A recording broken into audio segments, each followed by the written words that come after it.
ஹிந்தியை திணித்த போது கிளர்ச்சி ஏற்பட்ட தமிழகத்தின் எல்லா இடங்களிலும் தற்பொழுது இந்திதான் உள்ளது என நாம் தமிழர் கட்சியின் தலைமை ஒருங்கிணைப்பாளர் சீமான் தெரிவித்துள்ளார்.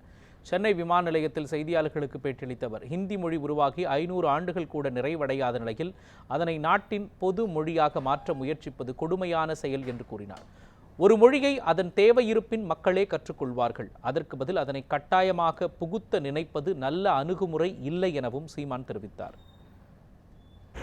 உலகின் முதல் தொன்மையான மொழி முதல் மொழி தமிழ்.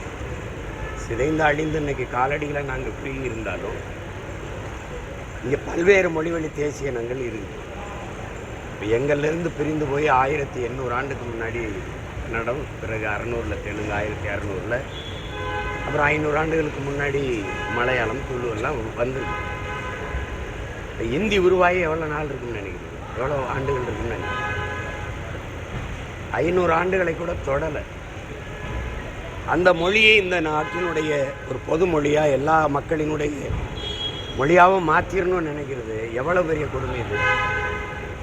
தேவையில்லாமல் நீங்கள் மும்மொழி கொள்கைங்கிறது ஏற்புடையதல்ல. ஏற்கனவே அவரவருக்கு அவரவர் தாய்மொழி இருக்குது, பயன்பாட்டு மொழியாக ஆங்கிலம் இருக்குது. அதோடு நிறுத்திக்கலாம். தேவைன்னா ஹிந்தி கற்கலாம், ஹிந்தி மட்டும் இந்த மொழியும் கற்கலாம். அது மாதிரி தான் இங்கே இருக்க முடியுமே ஒழிய கட்டாயங்கிறது அது ஏற்புடையதல்ல. அது நாட்டின் இறையாண்மைக்கும் ஒருமைப்பாட்டுக்கும் பாதுகாப்பாக இருக்காது. அதை கவனமாக வச்சுக்கிட்டு ஆட்சியாளர்னு சொன்னேன். நீங்கள் அதிகாரம் இருக்குங்கிறதுக்காக இதை செய்கிறீங்க.